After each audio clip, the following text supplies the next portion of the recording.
Drama की शुरुआत में दिखाया जाता है कि युद्ध की वजह से लोग भूख से परेशान हो रहे थे। उसी जगह पर हमारी मुख्य लड़की को दिखाते हैं जो कहती है कि 3 दिनों से घर में कुछ नहीं खाया, मुझे कुछ लेकर जाना होगा। लेकिन तभी वह किसी चीज से टकराकर गिर जाती है और देखती है हमारे मुख्य लड़के को जो घायल पड़ा होता है। उसे देखकर पहले तो वह डर जाती है और वहाँ से भागने की कोशिश करती है, लेकिन फिर रुक जाती है और सोचती है कि शायद यह कोई गरीब आदमी है जिसे माफिया वाले ने नुकसान पहुँचाया होगा, इसलिए वह उसकी मदद करने के लिए उसके पास आती है और दोनों एक दूसरे की आंखों में देखने लगते हैं। फिर वह उसके शर्ट को फाड़ देती है और देखती है कि उसके सीने पर गोली लगी है और उस घाव से खून भी निकल रहा है। वह सोचती है कि अगर मैंने जल्दी से पट्टी नहीं बांधी तो इसकी जान जा सकती है। वह उसके शर्ट को हटा देती है, फिर अपने बालों से रिबन निकालती है और उसके सीने पर पट्टी बांध देती है। इस काम में वे दोनों एक दूसरे के काफी करीब भी आ जाते हैं। तब वह लड़का पूछता है कि क्या तुम डॉक्टर हो? मिंजी कहती है कि मैं मेडिकल की छात्रा हूँ, डॉक्टर बनना मेरा सपना है।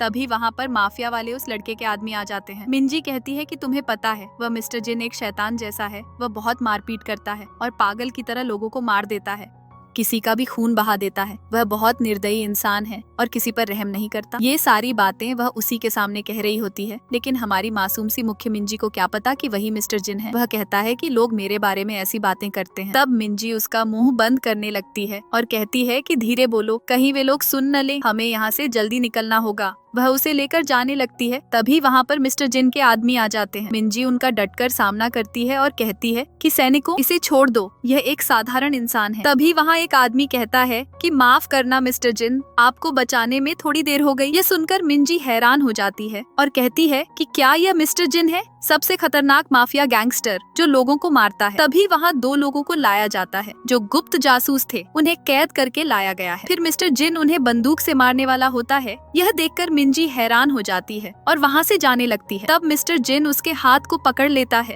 और उसे घुमाकर अपनी बाहों में भर लेता है। फिर कहता है कि तुमने कहा था मैं लोगों को मारता हूँ, तो खुद देखो मैंने इन लोगों को कैसे मारा है। वह उसके हाथ में बंदूक थमा देता है और उसी के हाथ से उन दोनों अपराधियों को मार देता है। बेचारी मिंजी पूरी तरह डर जाती है। मिस्टर जिन कहता है कि नया साल आने वाला है, इन लाशों को आग में जला दो। यह सब देखकर मिंजी डर जाती है और वहाँ से जाने लगती है। तब मिस्टर जिन उसके बालों को छूता है और उसका नाम पूछता है। मिंजी कहती है कि मैं तुम्हें क्यों बताऊं। मिस्टर जिन उसके चेहरे को छूता है और कहता है कि क्योंकि मैं तुम्हें पसंद करता हूँ और अब से तुम मेरी हो।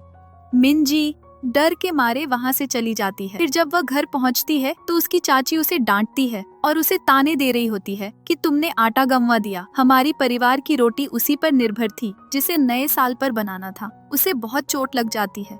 तभी वहाँ उसका चाचा आता है और मिंजी को बचा लेता है। वह कहता है कि घर में जो नूडल्स बचे हैं उसी से काम चला लो। तुम्हें पता है ना कि इसे भी अपनी माँ वाली बीमारी है, इसलिए ये मार नहीं सह सकती। चाची कहती है कि इससे अच्छा तो यह मर ही जाए, इतना नुकसान कर रही है। इस उम्र की लड़कियां तो शादी करके चली गईं, लेकिन इसकी शादी नहीं हो रही और इसके पढ़ाई पर बेकार पैसे खर्च हो रहे हैं। इसकी मेडिकल स्कूल में भी सिर्फ पैसा बर्बाद हो रहा है।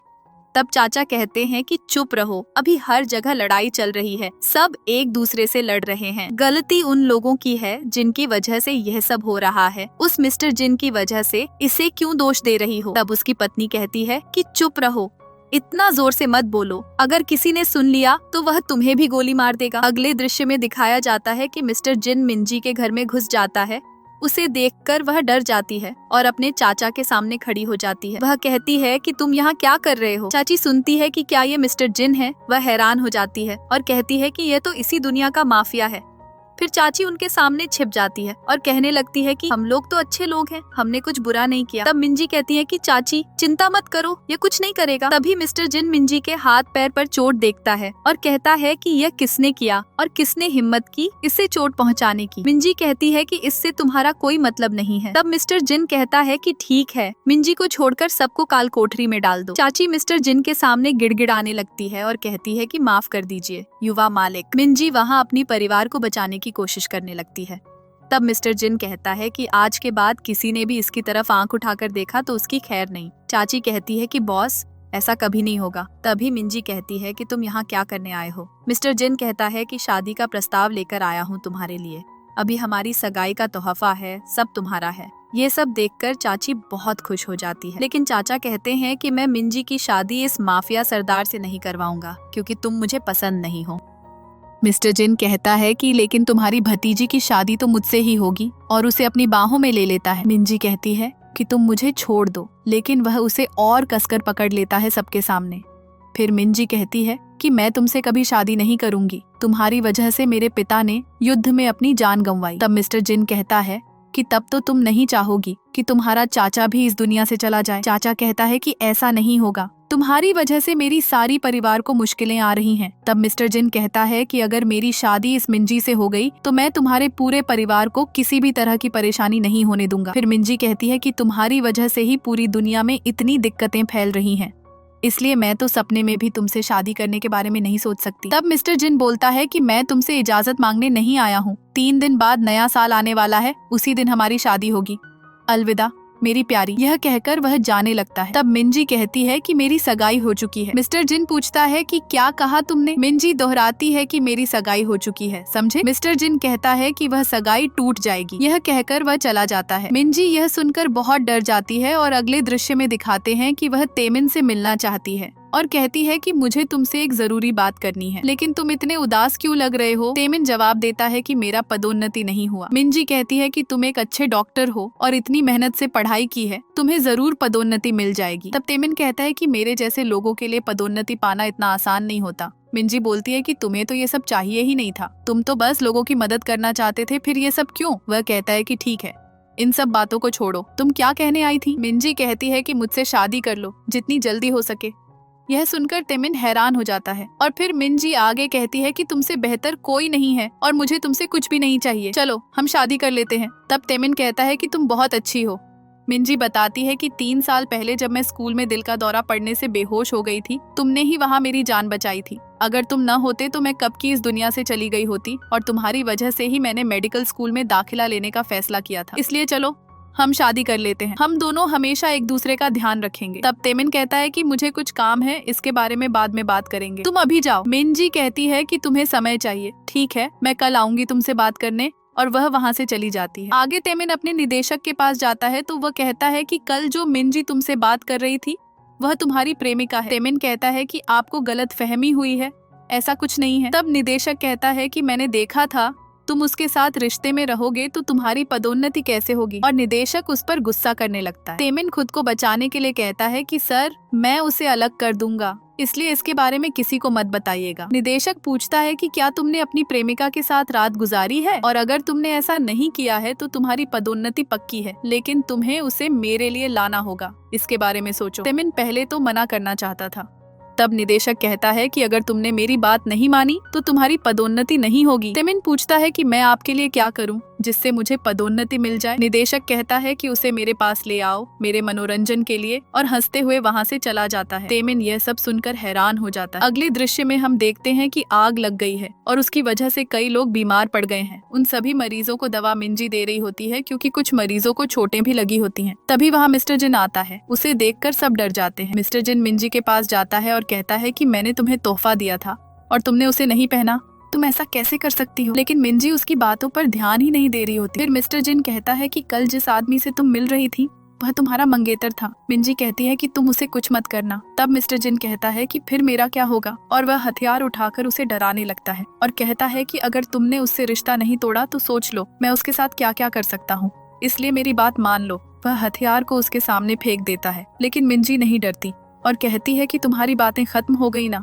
तो अब यहाँ से चले जाओ, मुझे काम करने दो। लेकिन मिस्टर जिन वहाँ अपनी जैकेट उतारकर अपने गार्ड को दे देता है। उसके बाद वह अपनी शर्ट भी उतारने लगता है और कहता है कि मेरी चोट का भी इलाज करो और इस पर पट्टी बांधो। मिंजी कहती है कि तुम्हारी चोट बिल्कुल ठीक है और तुमने इसका अच्छे से इलाज भी कराया है, इसलिए पट्टी की कोई जरूरत नहीं है। तब मिस्टर जिन अपनी छाती को जानबूझकर जोर से दबा देता है और खुद को चोट पहुंचा लेता है। मिंजी यह देखकर हैरान हो जाती है। मिस्टर जिन कहता है कि अब ठीक है ना, अब तो तुम मेरा इलाज करोगी ना? तब मिंजी कहती है कि तुम्हें क्या, ये सब मजाक लग रहा है? यहाँ मैं मरीजों का इलाज कर रही हूँ और तुम जानबूझकर ये सब कर रहे हो, तुम्हें ऐसा नहीं करना चाहिए। मिस्टर जिन पूछता है कि तुम क्या चाहती हो, मैं मर जाऊँ? तुम्हें मेरा इलाज करना ही होगा। मिंजी कहती है कि अच्छा ऐसा है क्या, ठीक है तुम कतार में लग जाओ। मिस्टर जिन इसका भी हल निकाल लेता है और सभी को सोना देने लगता है। सब लोग सोना लेकर पूरी कतार ही खाली कर देते हैं। फिर वह मिंजी का हाथ पकड़कर उसे घुमाता है और अपनी गोद में बिठा लेता है।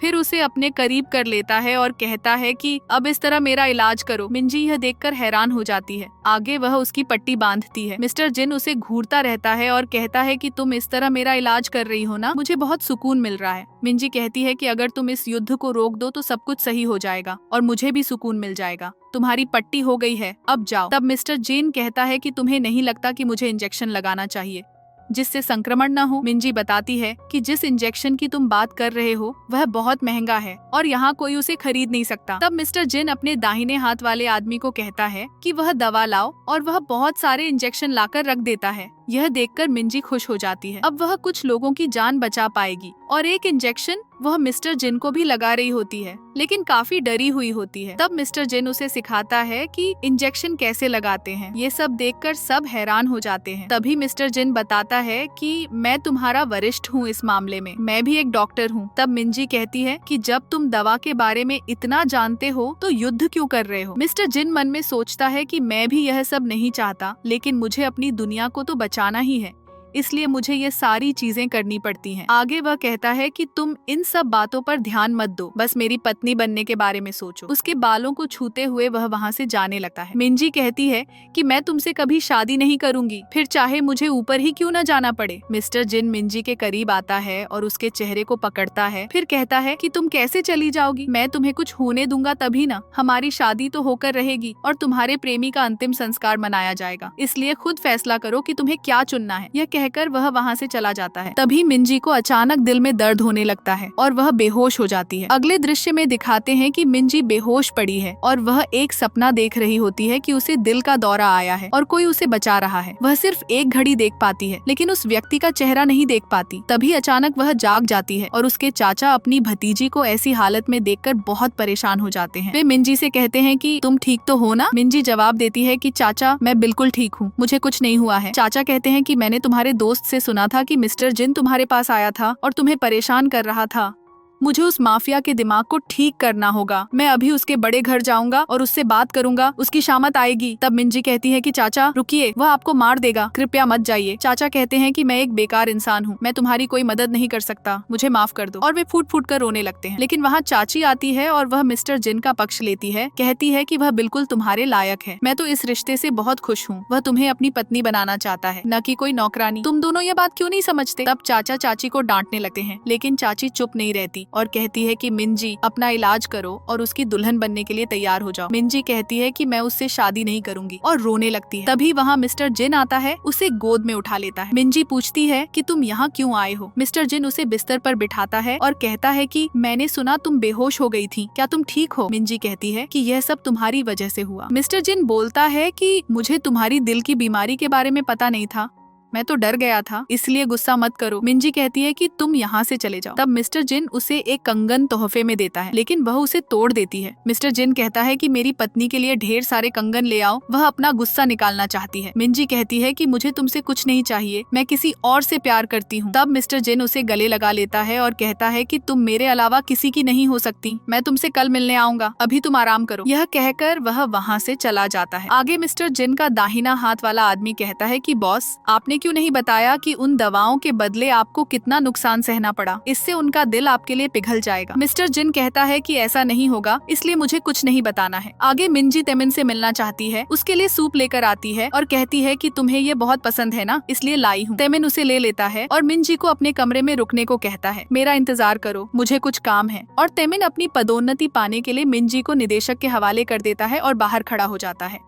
वह निदेशक मिंजी के साथ बदतमीजी करने लगता है, कहता है कि तुम्हें बहुत मजा आएगा, सहयोग करो। लेकिन मिंजी चिल्ला रही होती है कि कोई मेरी मदद करो, लेकिन तेमिन उसकी मदद नहीं करता क्योंकि उसी ने तो उसे फंसाया है। इधर जब मिस्टर जिन को पता चलता है कि मिंजी अपने प्रेमी से मिलने गई है तो वह बहुत गुस्से में निकलता है। वहाँ पहुँचता है तो उसे कुछ और ही पता चलता है कि मिंजी के साथ गलत हो रहा है, तो वह वहाँ जाकर मिंजी को बचाता है और उस निदेशक को तो बुरी तरह सबक सिखाता है। सबसे पहले वह मिंजी को सुरक्षित करता है, फिर निदेशक निदेशक को सजा देता है। वह उसे मारने वाला होता है, लेकिन निदेशक गिड़गिड़ाने लगता है। मिस्टर जिन कहता है कि तुम मेरी पत्नी के साथ ये सब क्यों कर रहे थे? किसने तुम्हें यह करने को कहा? मुझे बताओ। निदेशक मार खा रहा होता है और वह तेमिन का नाम नहीं बताता, तो मिस्टर जिन उसे कैद कर लेते हैं और उसे यातना देते हैं। वह मौत की भीख मांगता है कि मुझे माफ कर दो। मिस्टर जिन कहता है कि इस गद्दार को यहाँ से ले जाओ। आखिर में मिस्टर जिन मिंजी के पास जाता है, उसके चेहरे को छूता है, उसे प्यार से देखता है। जैसे वह उसके करीब जाता है तो मिंजी कहती है कि तुमसे कुछ पूछना था, क्या तुम बताओगे? मिस्टर जिन कहता है कि ठीक है, पूछो। पूछती है कि ये जो घड़ी तुम्हारी इस तस्वीर में है, क्या ये तुम्हारी है और कहाँ है? मिस्टर जिन कहता है कि इसके बारे में मुझे कुछ याद नहीं है। मिंजी कहती है कि याद करो ना, मेरे लिए यह बहुत महत्वपूर्ण है। तभी मिस्टर जिन सोचता है कि मेरे सिर में चोट लगी थी, इस वजह से मेरी 3 साल पहले की सारी यादें चली गयी। मुझे 3 साल पहले का कुछ भी याद नहीं है। अब मैं इसे क्या बताऊँ? तब मिस्टर जिन अपने दाहिने हाथ वाले से कहता है कि पूरे घर में इस घड़ी को ढूंढो, अगर मिल जाए तो मुझे बताना। अगर मुझे कुछ पता चला तो मिंजी, मैं तुम्हें बताऊंगा। पहले मुझे ये पता लगाना है कि तुम्हारे साथ जो हुआ उसके पीछे किसका हाथ है। फिर वह उसे कंधे पर उठाकर ले जाने लगता है, लेकिन वह जाना नहीं चाहती थी। मिस्टर जिन कहता है कि तुम्हें मैंने बचाया है ना, और उसे उठाकर ले जा रहा था। मिंजी चिल्ला रही होती है कि कोई मेरी मदद करो, लेकिन कोई उसके पास नहीं आता और वह बार बार कह रही थी कि मुझे नीचे उतारो। मिस्टर जिन उसे कार में ले जाकर पटक देता है और उसके बहुत करीब आना चाहता है।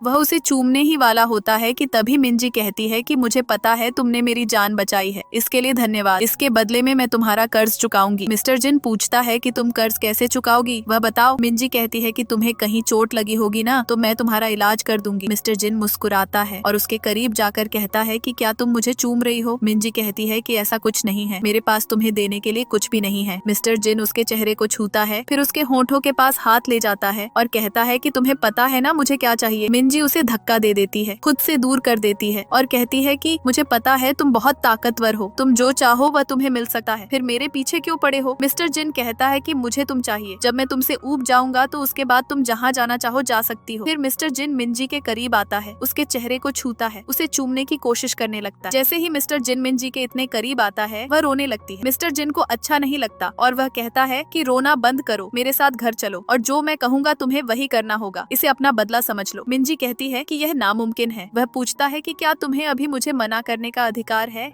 मिंजी कहती है कि तुम क्या मुझे जबरदस्ती करोगे? वह कहता है कि डरो मत, मैं तुम्हारे साथ कुछ नहीं करूंगा। तब वह पूछती है कि तुम्हें मेरे साथ ऐसा क्या करना है? वह जवाब देता है कि जब वहाँ चलोगी तो पता चल जाएगा। फिर उसकी कार बड़े घर के पास पहुँचती है। मिस्टर जिन कार से निकलकर मिंजी का हाथ पकड़ता है और उसे बाहर निकाल लेता है और बॉडीगार्ड जो कतार में खड़े थे वे दोनों का स्वागत करते हैं। जब मिस्टर जिन मिंजी को बड़े घर के अंदर ले जाता है तो वहाँ नौकर भी छिपकर उनका स्वागत कर रहे होते हैं, लेकिन वह मिंजी को एक कमरे में ले आता है और अंदर से दरवाजा बंद करके अपने कपड़े उतारने लगता है, जबकि मिंजी वहाँ रखी चीजों को देखने लगती है और कहती है कि यह तो असली कंकाल है। तब वह उसके पीछे से आकर कहता है कि क्या तुम्हें हमारा पहला मिलना याद है? जैसे ही वह पीछे मुड़ती है, वे दोनों बहुत करीब हो जाते हैं, तो वह घबराकर पीछे हटने लगती है, लेकिन मिस्टर जिन उसे अचानक पकड़कर अपने बहुत करीब कर लेता है। जब हम पहली बार मिले थे तो मैंने तुम्हें पकड़कर तुमसे बंदूक चलवाई थी ना, तो ये उसी आदमी का कंकाल है। बाकी आदमियों के कंकाल मैंने मेडिकल स्कूल वालों को दान कर दिए। तब वह कहती है कि हाँ, स्कूल में कंकालों की कमी थी, धन्यवाद। मिस्टर जिन कहता है कि इसमें धन्यवाद की क्या बात है, आखिर मैं एक हत्यारा हूँ, अगर तुम्हें जरूरत हो तो मैं तुम्हारे लिए और लोगों को मार सकता हूँ और टूटे हुए वाले तो तुम्हें मजे के लिए दे दूंगा। वह कहती है कि जरूरत नहीं है, तुम्हें कम लोगों को मारना चाहिए और अच्छे काम ज्यादा करने चाहिए। मिस्टर जिन कहता है कि उस निदेशक जैसे नीच को जिंदा छोड़ना क्या अच्छा काम है। मिंजी कहती है कि पहले तुम मुझे यह बताओ कि तुम मुझे यहाँ क्यों ले आए हो। तब मिस्टर जिन उसे पूरी तरह से अपने कंधे पर लाद कर उठा लेता है और सोफे पर जाकर पटक देता है। वह उसे दूर करने लगती है कि मेरे पास मत आना, लेकिन मिस्टर जिन उसका हाथ पकड़ लेता है और फिर उसके करीब आकर कहता है कि शांत रहो। फिर वह उसके कपड़ों के बटन खोलने लगता है तो मिंजी की आंखों से आंसू बहने लगते हैं। वह कहता है कि तुम अब विरोध नहीं करोगी। तब वह कहती है कि तुम इतने ज्यादा ताकतवर हो, मेरे विरोध करने का कोई फायदा नहीं है, सबसे बुरा क्या होगा, मैं जल्दी मर जाऊंगी। मिस्टर जिन कहता है कि पता नहीं तुम क्या क्या सोचती रहती हो, शारीरिक जांच से थोड़ी कोई मरता है। और वह पीछे होकर बैठ जाता है। मैं तुम्हारा इलाज करूंगा, तुम्हें दिल की बीमारी है ना,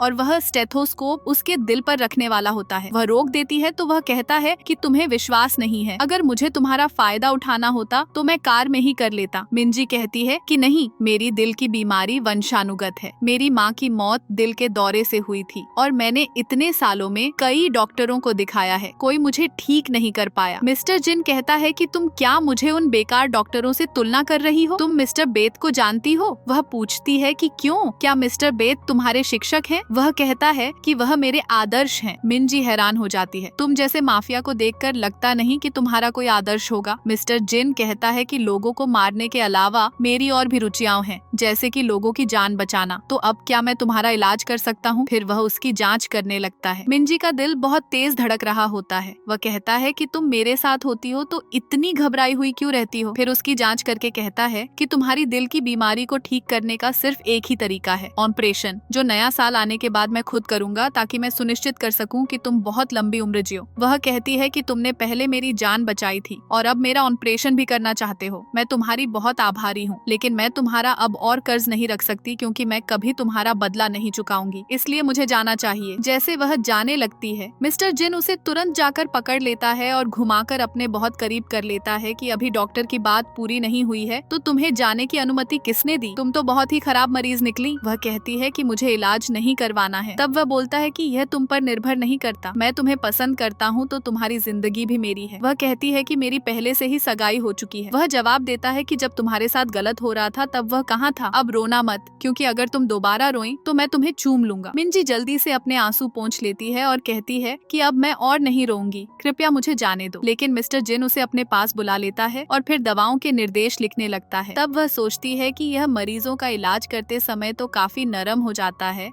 उस वक्त बिल्कुल भी माफिया हत्यारा नहीं लगता। मिस्टर जिन उसे दवा देकर कहता है कि खाने के समय पर ले लेना। फिर वह अपने दाहिने हाथ वाले को बुलाकर कहता है कि इसे वापस घर छोड़ाओ, लेकिन वह कहती है कि मैं खुद चली जाऊंगी। और जब वह जा रही होती है तो दवा देख रही होती है, तभी तेमिन आकर उसका हाथ पकड़ लेता है। तब वह पूछती है कि उस समय तुम कहाँ चले गए थे? वह कहता है कि मैं कुछ काम से गया था, तुम्हें कुछ हुआ तो नहीं? और हमें तो अच्छे से पता है कि तेमिन ने उसे निदेशक के साथ फंसाकर छोड़ दिया था, लेकिन बाद में उसने वहाँ मिस्टर जिन और उसके गिरोह के लोगों को आते हुए देख लिया था, जो निदेशक को मारते हुए वहाँ से ले गए थे। और मिस्टर जिन मिंजी को बचाकर गोद में उठाकर ले गया था, इसलिए वह हैरान था कि आखिर इस मिंजी का माफिया से क्या संबंध है। मिंजी कहती है कि तेमिन, हम कल जल्दी शादी कर लेते हैं क्योंकि अब मैं और इंतजार नहीं कर सकती। वह कहता है कि शादी तो ठीक है, लेकिन क्यों? क्या तुम मुझसे शादी नहीं करना चाहते? वह कहता है कि बात ये नहीं है कि मैं नहीं करना चाहता, लेकिन तुम मुझसे कुछ छिपा तो नहीं रही हो? क्या तुम्हारे परिवार में कोई बड़ा व्यक्ति है? वह कहती है कि नहीं, हम तो साधारण लोग हैं। तेमिन कहता है कि अगर तुम्हारे परिवार में कोई बड़ा व्यक्ति है तो हमारे लिए कुछ चीजें आसान हो जाएंगी और हमें सहारा भी मिल सकता है। लेकिन वह उसका हाथ झटक कर कहती है कि सब लोग इतनी मुश्किलों में हैं और तुम्हें अपना रुतबा बढ़ाने की पड़ी है। मुझे तो लगा था कि तुम ऐसे लोगों से नफरत करते हो, लेकिन अब तो लग रहा है कि तुम खुद उनमें शामिल होना चाहते हो। वहाँ से जाने लगती है तो वह कहता है कि गुस्सा मत हो, इस समय हर किसी को ताकत की ही जरूरत है। फिर क्या होगा अगर मैं ऊंचे पद पर पहुँच भी गया तो? वह कहती है कि सही कहा, तुम ऊंचे पद पर पहुँचो। अच्छा ठीक है, अलविदा। तेमिन कहता है कि गुस्सा मत हो, तुम बीमार हो, तुम्हारा दिल सहन नहीं कर पाएगा। भूल गई 3 साल पहले मैंने तुम्हारी जान बचाई थी। तब मिंजी को 3 साल पहले की बात याद आती है। तेमिन उसे कह रहा था कि जल्दी होश में आओ, और जब उसने आंखें खोली तो उसके सामने तेमिन ही था। तेमिन कहता है कि जब से मैंने तुम्हें पहली बार देखा है, मुझे तब से तुम पसंद आ गई थी। मैं ऊंचे रुतबे पर इसलिए पहुंचना चाहता हूं ताकि मैं ताकतवर बन जाऊं और तुम्हारी रक्षा कर सकूं। वास्तव में वह अपनी मीठी मीठी बातों में मिंजी को फंसा लेता है तो वह भी हामी भर देती है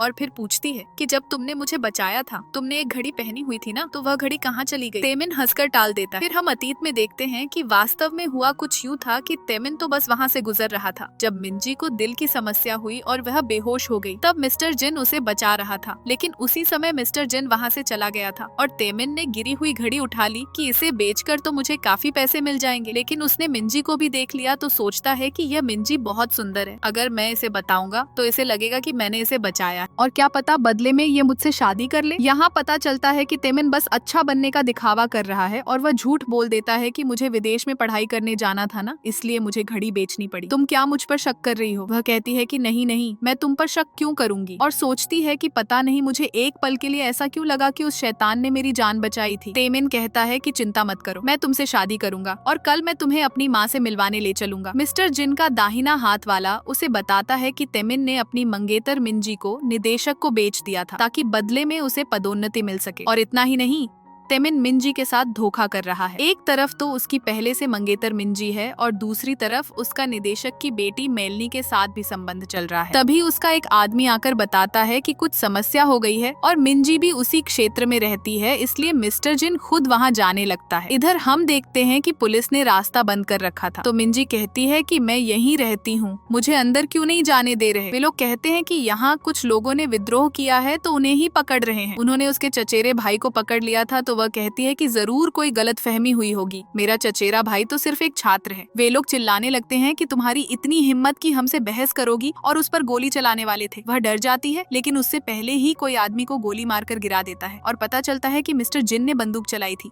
फिर वह सीधा उसी के पास पहुंच जाता है। तुम ठीक तो हो ना? वह कहती है कि तुमने लगभग उसे मार ही दिया था। मिस्टर जिन कहता है कि पूरी तरह से मरा तो नहीं है ना? तब वह कहती है कि तुम पागल हो गए हो क्या? वह जवाब देता है कि हाँ, तुम्हारे लिए पागल हो गया हूँ। आज मैं यहाँ गुंडों को सिर्फ इसलिए पकड़ने आया हूँ ताकि तुमसे मिल सकूँ। वह कहती है कि गुंडों को, लेकिन मेरा भाई कोई विद्रोही नहीं है। मिस्टर जिन कहता है कि यह तुम्हारा भाई है। तब वह कहती है कि हाँ, वह तो बस एक साधारण छात्र है, तो कृपया उसे जाने दो। मिस्टर जिन कहता है कि लगता है तुम उसकी बहन होकर भी उसे अच्छे से नहीं जानती, उसने गलती की है, और उसके कान के पास कहता है कि तुम क्या चाहती हो, वे मुझे मारते। तब वह अपने चचेरे भाई से जाकर पूछती है कि तुमने क्या किया? कि मैंने एक जगह को उड़ा दिया। तो वह कहती है कि तुम पागल हो गए हो, मिस्टर जिन ने आखिरकार लोगों की जान बचाने के लिए भोजन इकट्ठा किया था। तो चचेरा भाई कहता है कि मैं तुमसे नहीं डरता मिस्टर जिन, अगर मुझे मारना चाहता है तो मार दो। मिस्टर जिन बोलता है कि लगता है तू मुझे अच्छे से जानता नहीं है, और उसका गला पकड़ लेता है। फिर पूछता है कि बता तेरे पीछे कौन है, तुझे क्या लगता है कि ऐसा करके तू नायक बन जाएगा? और तो और वह उसे एक हाथ से पकड़कर ऊपर उठाने लगता है। मिंजी कहती है कि कृपया मिस्टर जिन उसे छोड़ दो, यह अभी बच्चा है। मिस्टर जिन कहता है कि तुम इसके लिए मुझसे विनती कर रही हो, लेकिन किस हैसियत से मुझे मना कर रही हो? मिस्टर जिन उसे छोड़ देता है और कहता है कि इसे लेकर चलो, फिर मैं इससे खुद पूछताछ करूंगा। वह भी जाने लगता है, तो मिंजी कहती है कि कृपया इसके साथ कुछ मत करना। तब चचेरा भाई चिल्ला रहा होता है कि इसे विनती मत करो, मैं इस माफिया के सामने कभी नहीं झुकूंगा। इतने में चाची रोती हुई आती है कि मेरा सिर्फ एक ही बेटा है, कृपया इसे माफ कर दो। तुम्हें मेरी भतीजी से शादी करनी है ना, तो कर लो, मैं इसे बदले में तुम्हें देती हूँ, और भतीजी को तुम्हारे बड़े घर में भी भेज दूंगी। बस मेरे बेटे को माफ कर दो। और भतीजी, हमने तुम्हें इतने समय से पाला है, क्या तुम हमारा यह कर्ज नहीं चुका सकती? तभी चाचा आकर कहते हैं कि मिंजी, तुम अपनी चाची की बात मत सुनो, मैं तुम्हें इस खतरनाक जगह में नहीं गिरने दूंगा, और उसे पकड़कर घर ले जाने लगते हैं। तब चाची कहती है कि तुम कैसे पिता हो, क्या तुम्हें अपने बेटे की चिंता नहीं है? अगर मेरे बेटे को कुछ हुआ तो मैं जीवित नहीं रहूंगी। तब मिंजी खुद ही चाचा से अपना हाथ छुड़ा लेती है। चाचा, आप मेरी चिंता मत कीजिए। वह मिस्टर जिन की तरफ मुड़ती है, वह हाथ आगे करता है तो वह उसका हाथ पकड़ लेती है। मिस्टर जिन कहता है कि तुमने बिल्कुल सही फैसला किया है। फिर वह उसके साथ उसके बड़े घर में आती है और वह कहता है कि तुम पहली बार तो यहाँ आई नहीं हो, जहाँ चाहो बैठ जाओ। वह अपना सिगार उठाकर पीने लगता है और कहता है कि तुम्हारे चचेरे भाई को सिर्फ तुम्हारा पति ही बचा सकता है। वह पीछे हटती है तो वह कहता है कि मुझे तुम्हारा रवैया पसंद नहीं आया। तब वह एक कदम आगे बढ़ती है और कहती है कि कृपया मैं तुमसे विनती करती हूँ, मेरे भाई और उसके सहपाठियों को छोड़ दो। मिस्टर जिन कहता है कि तुम्हें देखकर लगता नहीं कि तुम मदद मांग रही हो, और वह उसके करीब आने लगता है। तुम बाकी लोगों से काफी अलग हो, और वह उसे पूरी तरह गोद में उठाकर मेज पर बिठा लेता है। फिर उसे पकड़कर उसकी गर्दन के बहुत करीब हो जाता है। वह उसे वहाँ चूमने की कोशिश कर रहा होता है। मिंजी उसे रोकती है तो वह उसकी ठुड्डी पकड़ लेता है और कहता है कि कल नया साल शुरू होने वाला है, अगर तुम तब भी मेरी पत्नी बनने के लिए हामी भरोगे। पूछती है कि फिर मेरे भाई के साथ क्या होगा? वह कहता है कि मुझे नहीं लगता मैं इस सवाल का जवाब दे पाऊंगा, और उसकी ठुड्डी पकड़कर कहता है कि तुम्हारे पास दो रास्ते हैं, तुम अभी अभी इस दरवाजे से बाहर चली जाओ, अपने चाचा चाची के साथ मिलकर अपने चचेरे भाई की लाश उठाकर ले जाना। वह कहती है कि लेकिन अगर मैं तुमसे शादी करने के लिए हाँ कर दूं तो तब भी क्या फायदा? मैं तुमसे प्यार तो नहीं करती ना? मिस्टर जिन उसकी गर्दन पकड़ लेता है। मुझे फर्क नहीं पड़ता कि तुम मुझसे प्यार करती हो या नहीं, मैं बस चाहता हूँ कि तुम मेरे साथ रहो। वह कहती है कि अगर तुम्हें गुस्सा आ रहा है तो मेरे चचेरे भाई की जगह मुझे मार दो। वह कहता है कि तुम मेरे लिए कोई सौदा नहीं हो। तभी बाहर से कोई आवाज आती है तो वह गुस्से में चिल्लाकर पड़ता है और फिर वहाँ से चला जाता है। दरअसल मिस्टर जिन को उसके पिता का फोन आया था कि तुमने उन छात्रों के साथ अभी तक कुछ किया क्यों नहीं? मिस्टर जिन कहता है कि मैं अभी जांच कर रहा हूँ। पिता कहता है कि मैंने जानकारी दी तो है, मैंने कहा है उनके साथ जल्दी निपटो। तब मिस्टर जिन अपने दाहिने हाथ वाले पर गुस्सा करता है कि पिता को इस मामले की खबर कैसे लगी। तब दाहिना हाथ वाला जल्दी से माफी मांगने लगता है। मिस्टर जिन अपने दाहिने हाथ वाले से कहता है कि जिन लोगों ने पहले अपराध किए थे उन छात्रों जैसे ही शरीर और उम्र वाले पकड़ कर ले आओ। फिर रात में वह मिंजी के कमरे में आता है और कहता है कि मैंने तुम्हारे लिए कपड़े तैयार करवा दिए हैं, देखो क्या तुम्हें ये पसंद है? और नौकरानी वहाँ रखकर चली जाती है तो वह पूछती है कि कपड़े बदलने क्यों हैं? मिस्टर जिन कहता है कि क्योंकि तुम्हें मेरे साथ खाना खाना है। वह कहती है कि साधारण खाना खाने के लिए कपड़े बदलने की क्या जरूरत है? मिस्टर जिन कहता है कि तुम खुद कपड़े बदल रही हो या मैं खुद तुम्हें कपड़े पहनाऊं? तब वह तुरंत पकड़ लेती है तो वह कहता है कि जल्दी बदलो, मैं बाहर तुम्हारा इंतजार कर रहा हूँ। इधर हम देखते हैं कि बड़े घर में तेमिन और उसकी माँ आई है। उसकी माँ तो बहुत ज्यादा खुश हो रही होती है कि मिस्टर जिन का बड़ा घर तो बहुत शानदार है। अब मैं बाहर जाकर सबको बताऊंगी कि मेरे बेटे की पहुंच कहां तक है। तेमिन कहता है कि माँ फिलहाल आप शांत रहिए। तब उसकी माँ कहती है कि मैं क्यों शांत रहूं, हम तो यहाँ के महत्वपूर्ण मेहमान हैं ना। और उन नौकरानियों को आदेश देने लग जाती है कि जल्दी हमें पेय पदार्थ परोसो। इतने में वहाँ मिंजी नीचे आती है और कहती है कि आंटी आप क्या यहाँ? तेमिन उसे देखकर उस पर गुस्सा करने लगता है। तब उसकी माँ रोक देती है कि शादीशुदा नहीं हो तुम दोनों, ऐसे एक दूसरे को छूना नहीं चाहिए। वह पूछता है कि वैसे तुम यहाँ क्या कर रही हो और सोचता है कि कहीं मैंने सही अनुमान तो नहीं लगाया, क्या इसका सच में मिस्टर जिन से कोई संबंध है? लेकिन उसकी माँ कहती है कि इस मिंजी से दूर रहो क्योंकि इसके चचेरे भाई को मिस्टर जिन ने पकड़ रखा है, तो इसे जल्दी से अलग कर लो,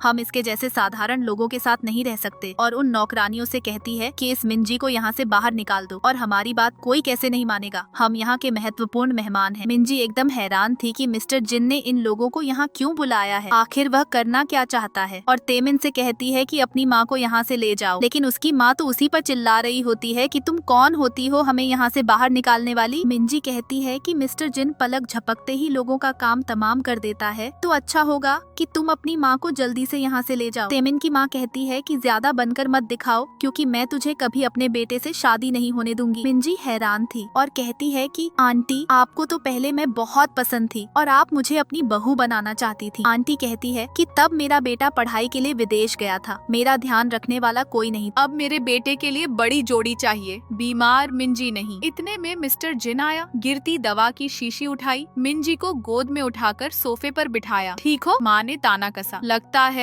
आप इस साधारण मिंजी को नहीं जानते, मिस्टर जिन ने ठंडे स्वर में कहा। बेकार, सुना है यह तुम्हारे बेटे की मंगेतर है, माँ बोली। मेरे बेटे ने 3 साल पहले इसे बचाया था, तभी से यह पीछे। तेमिन ने सिर हिलाया। जी सच है। मिस्टर जिन ने फौरन माँ की उंगली मरोड़ दी। गलती इसकी नहीं तुम्हारी है। माँ चीखती गिरी। तेमिन दौड़कर उसे संभाला। मिस्टर जिन बोला, मैंने तुम्हें यहाँ इसलिए बुलाया है कि तेमिन और मेलानी की सगाई करवा सकूं। माँ खुशी से चहकी। मेलानी तो बहुत अच्छी मिंजी है। मेलानी आई। मिस्टर जिन ने पूछा, तेमिन ये कैसी लगी? तेमिन अवाक सा रहा। मेलानी भी उसे ताड़ दे ही वह बोला, चौंक गए, अस्पताल के डायरेक्टर की इकलौती बेटी है, तुम्हें चुपके से पसंद करती है। सब लोग बैठ गए। मिस्टर जिन बोला, अगर चाहो तो मैं आज ही शादी तय कर देता हूँ। माँ खुशी से बोली, मेरे बेटे को भला क्यों ऐतराज होगा? तेमिन बोला, हाँ मैं मेलानी से शादी चाहता हूँ। मिस्टर जिन ने मेलानी से पूछा, और तुम? मेलानी मन ही मन सोच रही थी पर बोली कुछ नहीं। मिस्टर जिन ने छेड़ा, तुम हर हफ्ते इसके साथ फिल्म और डिनर पर जाती हो, मना क्यों करोगी? मिंजी ने हैरानी से कहा, तो तुम दोनों पहले से साथ हो? मेलानी ने ताने से पूछा, और तुम कौन हो? मिस्टर जिन ने मिंजी को पास खींचकर कहा, यह मेरी होने वाली पत्नी है। मेलानी घबराकर माफी मांगने लगी। तेमिन की माँ भी जमीन पर गिर पड़ी। मैंने आपको पहचाना नहीं। मिस्टर जिन प्यार से मिंजी को खाने परोसने लगा। यह खास डिश तुम्हारे लिए मंगवाई है। फिर उसने कहा, मेरी पत्नी ने पूछा था तुम दोनों कब से साथ हो? तेमिन का हाथ कांप गया, चम्मच गिर पड़ी। काफी समय से। मिस्टर जिन बोला, तो फिर शादी जल्द हो जानी चाहिए। सबने जाम उठाए। मिस्टर जिन ने मिंजी की ओर देखकर कहा, देखो यह आदमी कभी तुम्हारे लिए ईमानदार नहीं था, इसे छोड़ना ही अच्छा है। मिंजी ने भी प्याला उठाया। तेमिन और मेलानी, बधाई हो। मिस्टर जिन गंभीर होकर बोला, कुछ दिन पहले मेरी पत्नी के अस्पताल में साथ क्या क्या हुआ तेमिन, तुम्हें पता है? तेमिन घबरा गया। मिस्टर जिन ने गार्डों को इशारा किया जिसने उसे फंसाया, उसे ले आओ। डायरेक्टर को घसीट कर लाया गया। मिंजी कांप गई और मिस्टर जिन का हाथ थाम लिया। डायरेक्टर चिल्लाया, इन्होंने मुझे बुलाया था। मेलनी ने तेमिन से पूछा, ये सब क्या है? डायरेक्टर ने सारा भेद खोल दिया। तेमिन दोनों लड़कियों को एक साथ घुमा रहा था। प्रमोशन के लिए तुम्हारी बेटी मुझे सौंप दी और इस मिंजी को भी बेच दिया। माँ चीखी, मेरे बेटे पर झूठा इल्जाम। तेमिन रोते हुए माफी मांगने लगा। मैं धोखा नहीं देना चाहता था, सब समझा सकता हूँ। मिस्टर जिन गुर्राया, क्या समझाओगे? तुम्हारा चेहरा तो उतर गया है। मिंजी बोली, ये हमारे बीच की बात है, मैं खुद निपट लूंगी। मिस्टर जिन ने सिर हिलाया। ठीक है। मिंजी ने गुस्से में चाकू उठाया। तेमिन पीछे हट गया। चेहरे पर दहशत साफ थी। कृपया ऐसा मत करो, वह पीछे हटते हुए कह रहा था। तब मिंजी गुस्से में चाकू लेकर उस पर हमला करने वाली होती है। तभी वह बोलता है कि मैंने तुम्हारी जान बचाई थी। मिंजी रुक जाती है। तेमिन कहता है कि मैंने गलती कर दी, मुझे अब अफसोस हो रहा है, मुझे माफ कर दो। वह मन में सोचती है कि इसने मुझे दर्द दिया है, लेकिन पहले जान बचाई थी तो मान लो हिसाब चुकता हो गया। और चाकू फेंक देती है कि मैं कभी तुम्हारा चेहरा भी नहीं देखना चाहती। तेमिन और उसकी माँ वहाँ से भाग जाते हैं। मिस्टर जिन उठकर उसके पास आता है और कहता है कि तुम्हारा मंगेतर बिल्कुल अच्छा इंसान नहीं था, तो ऐसे बुरे आदमी के लिए आंसू बहाने की क्या जरूरत है? वह कहती है कि वह अच्छा नहीं था, तो क्या तुम अच्छे हो? आज तुमने ये सारा ड्रामा सिर्फ इसलिए रचा क्योंकि तुम मुझे उसकी सच्चाई दिखाना चाहते थे, ताकि मेरी सगाई टूट जाए। अब मैं उसका चेहरा भी नहीं देखना चाहती, तो क्या तुम खुश हो? क्या मैं तुम्हारी आभारी हूँ? लेकिन मैं तुम्हें भी नहीं देखना चाहती। वह गुस्से से प्लेट फेंक देता है और उसे पकड़कर टेबल पर बिठा लेता है। मैंने तुम्हें उसकी हकीकत बताई है और तुम मुझे ही उल्टा दोष दे रही हो, क्या यह कुछ ज्यादा बेरहमी नहीं है? वह कहती है कि तुम जैसे हत्यारे दूसरों की सच्चाई बताते हो। मिस्टर जिन बोलता है कि भूलना मत, कल हमारी शादी है। वह कहती है कि मुझे तुमसे शादी नहीं करनी। वह जवाब देता है कि मैं आज तक कभी असफल नहीं हुआ, तुम मुझे मना कैसे करोगी? और उसके आदमी उसके चचेरे भाई को पकड़कर ले आते हैं। वह कहती है कि मेरे चचेरे भाई ने तुम्हें नुकसान नहीं पहुंचाया है, तो तुम उसे चोट नहीं पहुंचा सकते। तुम सच में एक राक्षस हो। मिस्टर जिन कहता है कि तारीफ के लिए धन्यवाद। अब मैं तुम्हारे चचेरे भाई को तभी छोड़ूंगा जब तुम आज रात मेरे साथ रुकोगी। फिर चाहे तुम्हें आज रात मेरे साथ रहना पड़े या फिर तुम्हारे चचेरे भाई को कुछ हो जाए, यह फैसला तुम्हारा है। उसका चचेरा भाई कहता है कि इसकी बात मत सुनो, घर चली जाओ। वह कहती है कि मेरे चचेरे भाई को जाने दो। तब मिस्टर जिन के आदमी उसे पकड़कर ले जाते हैं। मिस्टर जिन कहता है कि तो तुम मेरे साथ रहना चाहती हो। वह कहती है कि तुमने मुझे मजबूर किया है। मिस्टर जिन उसे गोद में उठाकर ले जाने लगता है। तब वह चिल्लाती है कि मुझे छोड़ो, लेकिन वह उसे उठाकर ले जाकर बिस्तर पर पटक देता है। फिर उसके ऊपर चढ़कर उसे चूमने लगता है, लेकिन वह मना कर रही होती है। मिस्टर जिन कहता है कि क्या तुम्हें दिख नहीं रहा, मैंने तुम्हारे लिए दुल्हन का कमरा सजाया है, मैं तुम्हें लाड प्यार करता हूँ। इसका मतलब यह नहीं कि तुम मुझे तेवर दिखाओगी, क्योंकि पूरे शहर में तुम्हारे अलावा किसी की इतनी हिम्मत नहीं कि मुझे ऐसा करे। फिर वह उसे पकड़कर चूमने लग जाता है। मिंजी उसे रोक रही होती है कि तुम कितने बेशर्म हो, इससे पहले कभी चूमा नहीं था। तभी दाहिना हाथ वाला बाहर से आवाज देता है कि बॉस, आपका फोन बज रहा है। मिस्टर जिन कहता है कि यहाँ से चले जाओ, लेकिन वह बताता है कि आपकी पत्नी के घर से फोन आया है। वह कहती है कि जरूर कोई बड़ी बात हुई होगी। मिस्टर जिन कहता है कि क्या तुम मुझे ऐसे रोकोगी, यह तो बिल्कुल प्रभावशाली नहीं है। तब वह खुद ही उसे चूमने लग जाती है। मिस्टर जिन भी उसे चूमता है और फिर उसके ऊपर से हट जाता है। वह दौड़कर जाकर फोन उठाती है। तब हैरान हो जाती है कि क्या कहा, चाचा को दिल का दौरा पड़ा है, मैं जल्दी आती हूँ। और फिर तुरंत मिस्टर जिन का हाथ पकड़ लेती है। मेरे चाचा बीमार हैं, तो मुझे उनसे मिलने जाना है। मिस्टर जिन कहता है कि ठीक है, मैं तुम्हें छोड़ दूंगा, और उसे पकड़कर ले जाता है। वह अस्पताल में पहुँचती है और पूछती है कि चाचा को क्या हुआ। तब चाची कहती है कि तुम्हारे परिवार में हर बीमारी पीढ़ी दर पीढ़ी आती है, तो यह उसी का नतीजा है, और रोने लगती है। वह कहती है कि चाची अब परेशान मत होइए, चाचा खुश नहीं होंगे। तब वह कहती है कि परेशान कैसे न हो, तुम भूल गई तुम्हारी माँ कैसे गई थी, क्योंकि अगर तुम्हारे चाचा चले गए तो मैं विधवा हो जाऊंगी, मेरा बेटा अनाथ हो जाएगा, हम कैसे जिएंगे। चचेरा भाई कहता है कि माँ, मेरे पास पैसे हैं आपको और पिता को सहारा देने के लिए। तब वह कहती है कि तुम्हें स्कूल भी तो जाना है,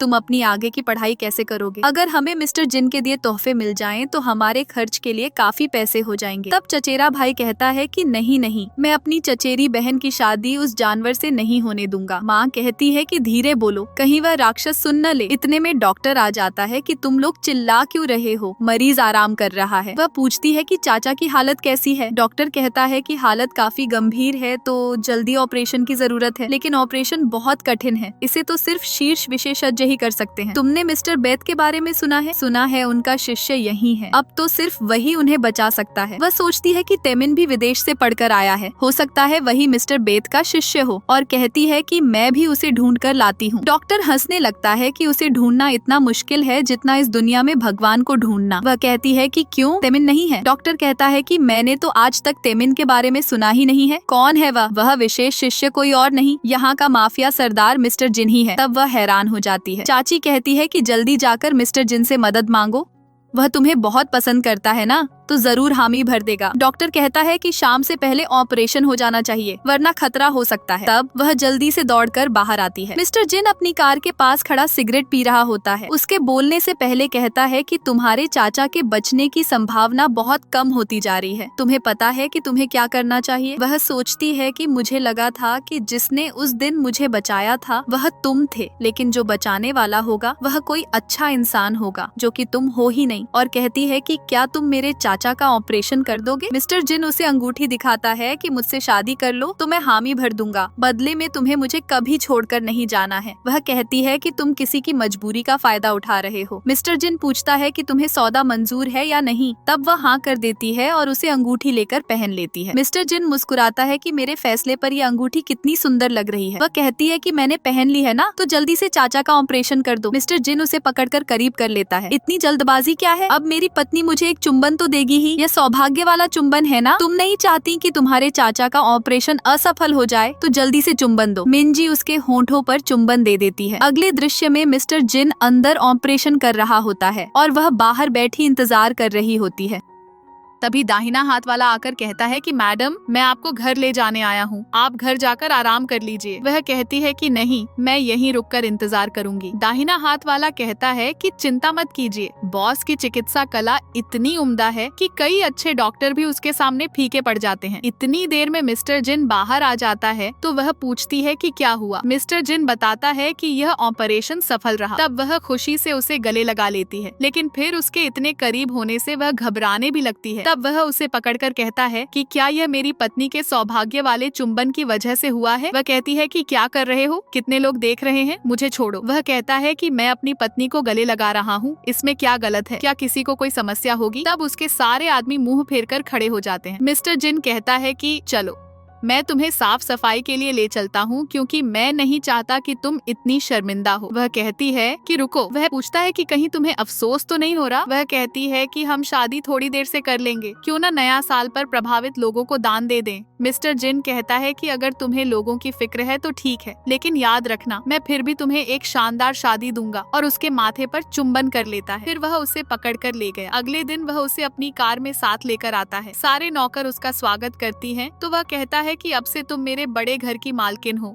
सारी ताकत तुम्हारे हाथों में होगी, लोगों की जिंदगी और मौत तक तुम्हारे नियंत्रण में, यहाँ तक कि मेरी भी। रात में वह बिस्तर पर अपनी किताब पढ़ रही होती है, लेकिन बाहर की तरफ देख रही होती है। जैसे ही उसे मिस्टर जिन के कदमों की आवाज सुनाई देती है, वह जल्दी से सोने का नाटक करने लग जाती है। मिस्टर जिन भी आकर बिस्तर पर लेटने लगता है तो वह जल्दी से अपना मुंह दूसरी तरफ कर लेती है और सोचती है कि यह खुशबू इतनी जानी पहचानी क्यों लग रही है। मिस्टर जिन उसके कान में कहता है कि तुम्हें पता है कि मेरे साथ लेटकर सोने का नाटक करने पर क्या होता है, या फिर तुम सच में सो गई हो? ऐसा तो पता नहीं चलेगा, लगता है तुम्हें चुंबन करके देखना पड़ेगा। जैसे वह उसे चूमने के लिए करीब होता है, वह एकदम से उठ जाती है। वह कहता है कि अच्छा, तुम नाटक कर रही थी। वह कहती है कि अब तक तुमने जो भी कहा मैंने सब किया है। मिस्टर जिन कहता है कि तुम मुझे अच्छे से समझती हो, लेकिन मैं चाहता हूँ कि तुम मुझे और बेहतर समझो, और उसके करीब होने लगता है, लेकिन फिर उठ जाता है कि अब सोना भी तो है, क्या सोच रही हो? फिर बिस्तर पर लेट गया और उसे पकड़कर खुद भी गले लगाकर लेट जाता है। वह हैरान होकर हिलने लगती है तो वह कहता है कि हिलो मत, फिर मैं गारंटी नहीं दे सकता कि मैं तुम्हारे साथ क्या करूंगा। तब वह भी चुपचाप उसे गले लगाकर लेट जाती है। सुबह जब उसकी आंखें खुलती हैं तो मिस्टर जिन पहले ही बिस्तर से उठकर चला गया होता है और उसके लिए एक नोट भी छोड़ गया होता है। फिर वह उठकर बाहर आती है तो नौकरानी ने उसके लिए नाश्ता तैयार कर रखा होता है। वह पूछती है कि मिस्टर जिन कहाँ हैं? नौकरानी बताती है कि वह तो सुबह सुबह प्रभावित लोगों को दान करने चले गए। इतने में वहाँ मिस्टर जिन की दादी आती हैं और उसे कहती हैं कि तुम मुझे भी दादी कह सकती हो। तब वह दादी कहती है तो दादी खुशी से उसे अपना पारिवारिक हार देती हैं। वह लेने से मना करने लग जाती है, लेकिन उसे याद आता है कि मैं मिस्टर जिन को उदास नहीं कर सकती, इसलिए चुपचाप रख लेती है। दादी कहती हैं कि तुम सच में कितनी सुंदर हो, मिस्टर जिन के साथ साथ तुम मुझे भी पसंद आ गई, और उसके लिए तोहफे मंगवाती हैं कि अब से ये सब कुछ तुम्हारा है। वह उसे संपत्ति के कागजात तोहफे में दे रही होती है। तब वह कहती है कि नहीं नहीं दादी, मैं ये नहीं ले सकती। दादी कहती हैं कि तुम मेरी इकलौती बहू हो, परिवार की सारी संपत्ति तुम्हारी ही तो है। तब वह कहती है कि दादी अब मेरे साथ इतना अच्छा व्यवहार मत कीजिए। दादी कहती हैं कि तुम्हें लगता है कि अभी तुम्हारी मिस्टर जिन से कानूनी शादी नहीं हुई है, तो ऐसा कुछ मत सोचो। मिस्टर जिन ने आज तक किसी की बात नहीं मानी है, लेकिन तुम्हारे आने से वह सुधरने लगा है। मिंजी कहती है कि मुझे अपने कॉलेज जाना है पढ़ाई के लिए। दादी कहती है कि हाँ, अच्छे से मेहनत करना और एक अच्छी डॉक्टर बनना। खाना खाने के बाद मैं तुम्हें कार से छोड़ आऊंगी। वह धन्यवाद कहती है। फिर दादी उसे नाश्ता करने के लिए बिठा देती है। तब वह सोचती है कि मिस्टर जिन नाश्ते में दलिया खाता है, वह भी इतना अमीर होने के बावजूद। दादी कहती हैं कि जब से यह सारी मुसीबतें आई हैं, मिस्टर जिन ने अपने खर्च कम करके लोगों को दान देना शुरू कर दिया और हमेशा प्रभावित लोगों की मदद करता है। इधर स्कूल में छात्राएं बातें कर रही होती हैं कि मिस्टर जिन ने हमारे स्कूल को 2 इमारतें दान की। तुमने सुना है कि पहले वह भी हमारे स्कूल का छात्र था और बहुत बुद्धिमान तथा काबिल था, लेकिन किसी मजबूरी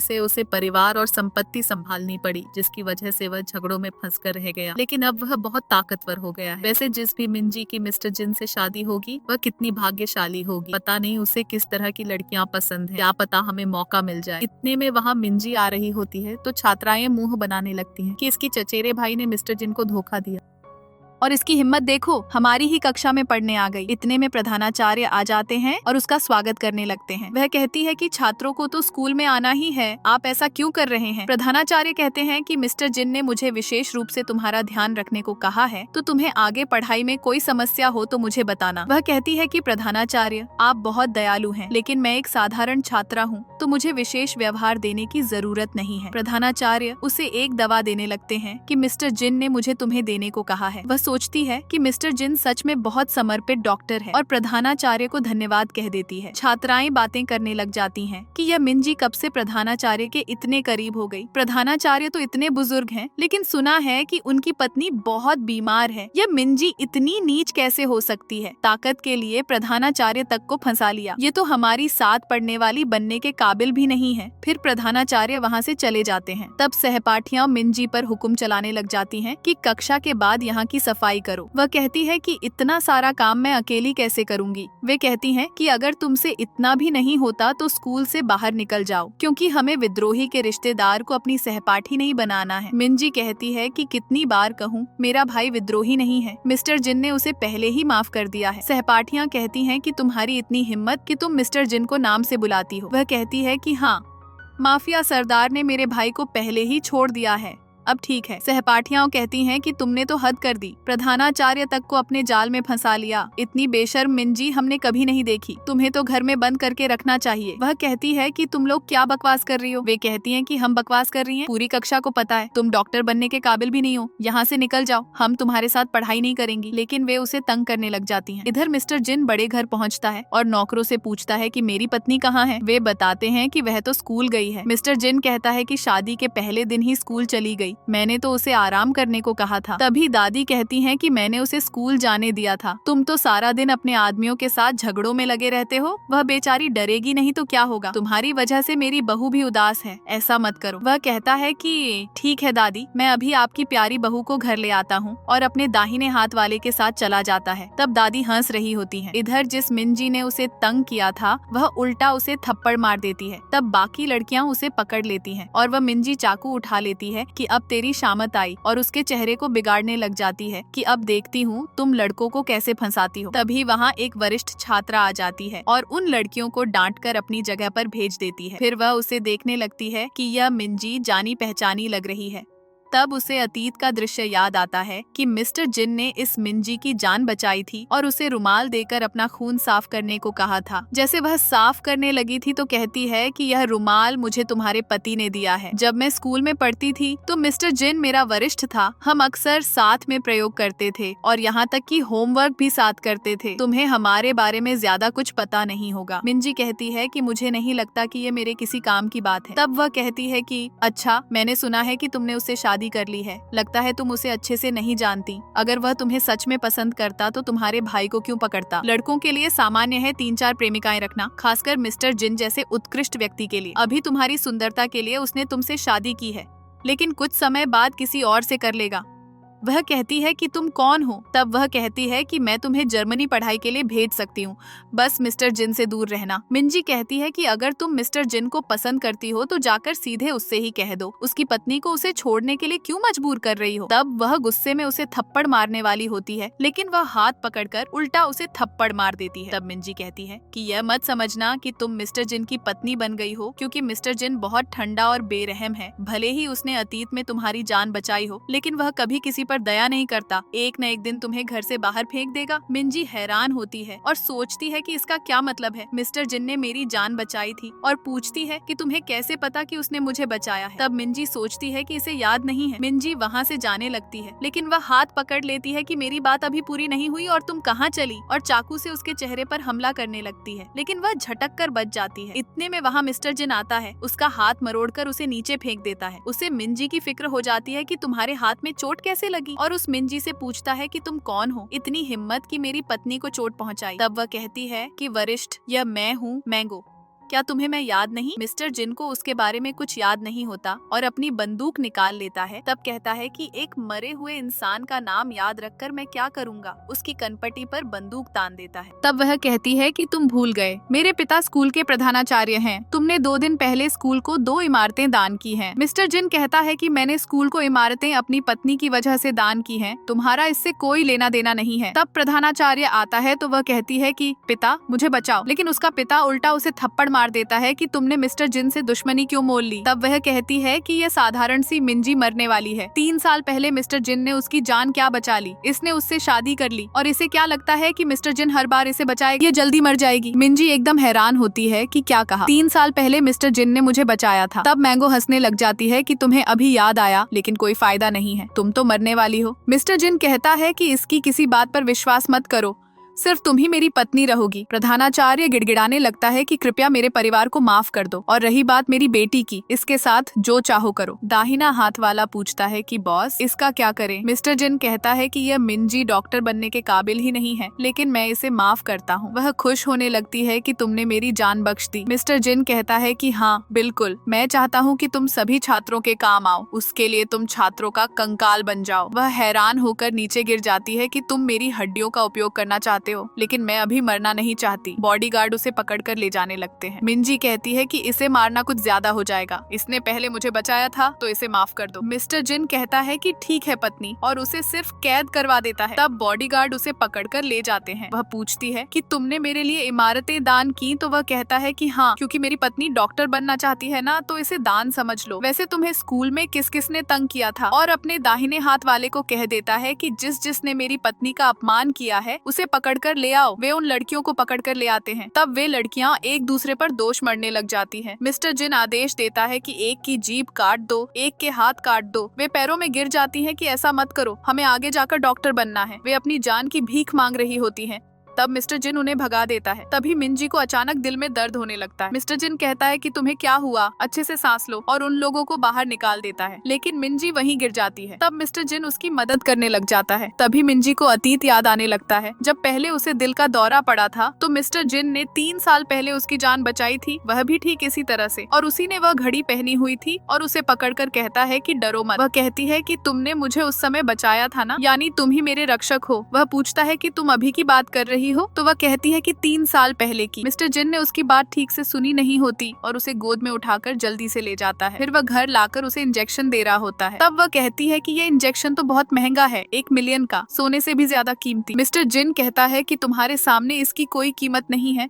तुम्हें ठीक करने के लिए मैं तुम्हें ये रोज लगा सकता हूँ। मैं जल्दी तुम्हारा ऑपरेशन कर दूंगा, लेकिन अभी मैंने तुम्हारी जान बचाई है, तो क्या अब तुम खुद को मुझे सौंप दोगी? वह उसे 3 साल पहले की बात पूछने लगती है, लेकिन तभी मिस्टर जिन का दाहिना हाथ वाला उसे आवाज देता है। तब वह कहती है कि तुम पहले जाकर अपना काम कर लो, इसलिए वह उसे आराम करने को कहकर चला जाता है। फिर अगले दृश्य में वह अपने दाहिने हाथ वाले से बात कर रहा होता है। तभी मिंजी वहाँ आती है तो वह कहता है कि मैंने तुम्हें आराम करने को कहा था। वह कहती है कि मैं तुम्हारे लिए सूप बना कर लाई हूँ। मिस्टर जिन कहता है कि मेरे लिए। तब वह कहती है कि तुमने मेरे चाचा को बचाया है तो मैं तुमसे शादी करना चाहती हूँ। तुमने मुझे बचाया है तो तुम्हारे लिए सूप बनाया है। मुझे शुरू से जो भी मिलता है मैं उसकी आभारी होती हूँ। मिस्टर जिन कहता है कि तुम्हारी जिंदगी सिर्फ इस सूप के बराबर है। जब तुम्हें लगता था कि तेमिन ने तुम्हारी जान बचाई है तो उसे तुम खुद को सौंपने को तैयार हो गई थी। वह कहती है कि फिर मत पियो। वापस लेकर जाने लगती है तो वह छीन लेता है कि किसने पीने से मना किया है और तुरंत लेकर पी लेता है। वह पूछती है कि क्या यह स्वादिष्ट है? वो कहता है कि क्या तुमने खुद चखा है इसे? वह कहती है कि हाँ, मैंने चखा था लेकिन मुझे इतना खास नहीं लगा। मिस्टर जिन कहता है कि मुझे और पीने को लेकर आओ। वह कहती है कि तुम व्यस्त हो, मैं तुम्हें परेशान नहीं करूंगी। जाने लगती है, लेकिन वह उसे पकड़कर खींच लेता है।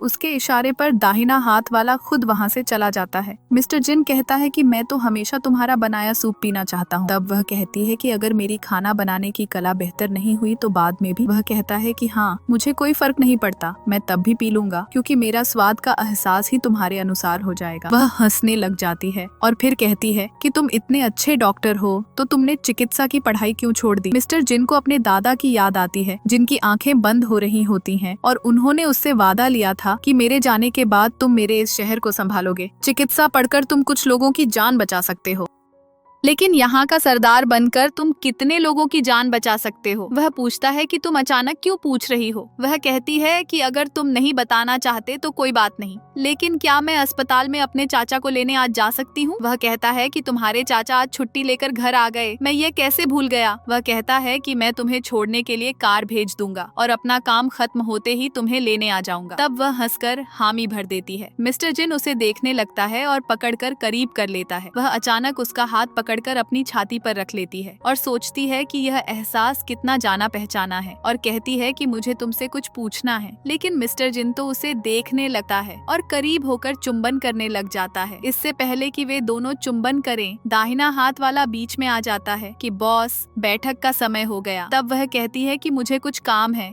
और वहाँ से भाग जाती है। दाहिना हाथ वाला पूछता है कि बॉस, आपकी पत्नी को क्या हुआ? मिस्टर जिन कहता है कि तुम नीचे जाकर 10 चक्कर लगाओ। वह पूछता है कि लेकिन बॉस क्यों? तब वह कहता है कि 20 लगाओ। फिर जब वह जा रही होती है तो तेमिन उसे देख लेता है कि मुझे अस्पताल से निकाल दिया गया तो मैं अपनी माँ के साथ यहाँ से जा रहा हूँ। मैंने इतने सालों से कड़ी मेहनत की लेकिन सिर्फ तुम्हें नाराज करके सब बर्बाद हो गया। वह कहती है कि गलती तुमने खुद की है और दोष मुझ पर मढ़ रहे हो और जाने लगती है तो वह उसका हाथ पकड़ लेता है कि मेरी बात तो सुन लो। उस निदेशक ने मुझे मजबूर किया था कि अगर मैंने तुम्हें नहीं बेचा तो वह मुझे मार देगा। कृपया तुम मिस्टर जिन से कहकर मेरी थोड़ी मदद करवा दो। वह जाने लगती है तो वह कहता है कि अगर मैंने तुम्हारी जान बचाई होती न तो आज तुम जीवित नहीं होती और न ही मिस्टर जिन की पत्नी बन पाती। मिंजी कहती है कि तुम कितने झूठ बोलोगे और तुमने विदेश में कौन सी पढ़ाई की है? तुम तो सारे विषयों में असफल हुए हो, तुम्हें दिल का दौरा रोकना तक नहीं आता। मिस्टर जिन अपनी कार से आ रहा होता है और उसे देख लेता तो गुस्से में होता है। दाहिना हाथ वाला कहता है कि बॉस,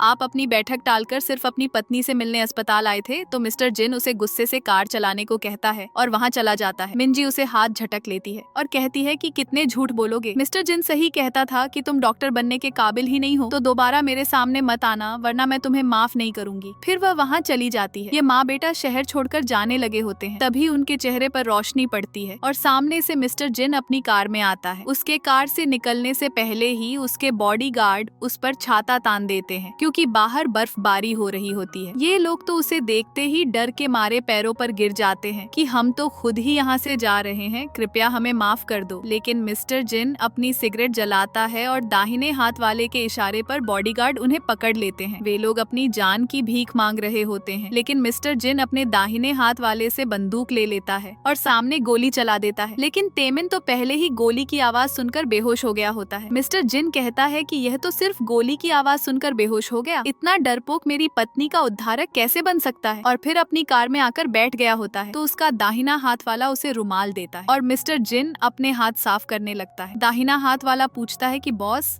आपने उसे सीधे मौत के घाट क्यों नहीं उतारा? मिस्टर जिन कहता है कि आखिर वह मेरी पत्नी का उद्धारक जो है, अब मैं इस एहसान को दुश्मनी से नहीं चुकाऊंगा। दरअसल मिस्टर जिन को 3 साल पहले की बातें याद नहीं है, इसलिए उसे लगता है कि तेमिन ने उसे बचाया होगा। वह अपने बाल साफ कर रही होती है और पूछती है कि तुम आ गए, और वह आते ही पीछे से उसके ऊपर झुकता है। तब वह पूछती है कि क्या तुम नशे में हो? तो मैं तुम्हारे लिए हैंगओवर का सूप ला देती हूँ। लेकिन मिस्टर जिन उसे पकड़कर वहीं बिठा देता है। वह पूछती है कि तुम्हें क्या हुआ? मिस्टर जिन कहता है कि तुम अपने पुराने प्रेमी से मिलकर इतनी खुश हो। तब वह पूछती है कि तुम मेरा पीछा कर रहे थे, और जाने लगती है तो वह गुस्से से पूछता है कि मुझे जवाब दो। वह कहती है कि मैं पहले से तुम्हारी पत्नी हूँ, क्या तुम्हें मुझ पर भरोसा नहीं है? मिस्टर जिन कहता है कि अच्छा, फिर जल्दी से अपनी पत्नी की जिम्मेदारियां पूरी करो। फिर वह उसे चूमने लग जाता है तो वह उसे धक्का मार देती है कि तुम नशे में हो। मिस्टर जिन कहता है कि क्या तुम उसे भूल नहीं पा रही हो क्योंकि उसने तुम्हारी जान बचाई थी, या कोई और वजह है? वह करीब होकर उसे प्यार से पकड़कर चूमने लग जाता है कि क्या तुम्हें पहले कभी किसी ने ऐसे चूमा है? अगर मैंने तुम्हारी जान बचाई होती तो क्या तुम मेरे प्यार में डूब जाती? बताओ मुझे। लेकिन वह उसे धक्का मार देती है और थप्पड़ मार देती है। अगर तुम्हें लगता है कि मैं बुरी हूँ तो तुम मुझे अभी बड़े घर से बाहर निकाल सकते हो। लेकिन वह उसे पकड़कर कहता है कि मेरी प्रिय, मैं तुम्हारे बिना नहीं रह सकता, और उसे पकड़कर चूमने लग जाता है। वह उसे बहुत जोश से चूम रहा होता है और फिर अचानक होश में आता है तो देखता है कि वह रो रही है। तब कहता है कि माफ करना, मैं कुछ ज्यादा नशे में था। लेकिन वह उसे धक्का मारकर चली जाती है। फिर दादी उसे देखती है कि बहू, तुम बाहर सोफे पर सो रही हो।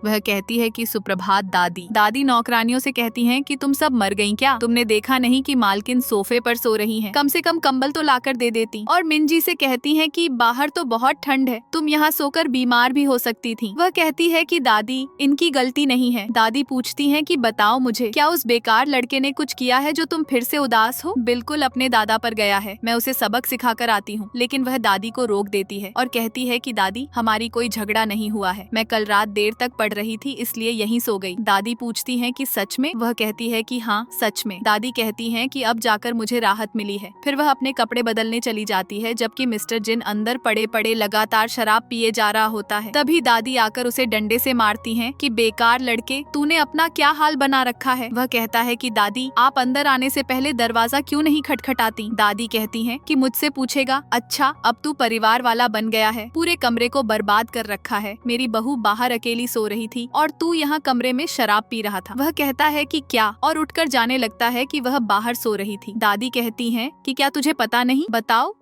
कैसा पति बनेगा तू? और वह बेचारी झूठ बोलकर तुझे बचा रही थी, उसे बार बार तंग करता है। दादी उसे थप्पड़ मार देती है। वह कहता है कि दादी, मैं कुछ ज्यादा नशे में था तो मुझे पता नहीं चला, मुझे लगा कि वह अतिथि कक्ष में सोई होगी, मैं अब भी उसे देखने जाता हूँ। दादी कहती हैं कि अगर उसे मनाकर नहीं लाया तो मैं तुझे अपना पोता नहीं मानूंगी। वह बाहर खड़ा इंतजार कर रहा होता है। जैसे ही वह आती है वह उसका हाथ पकड़ने लग जाता है और उसे बहुत सारे गहने दिखाता है। तो वह कहती है कि मुझे नहीं चाहिए।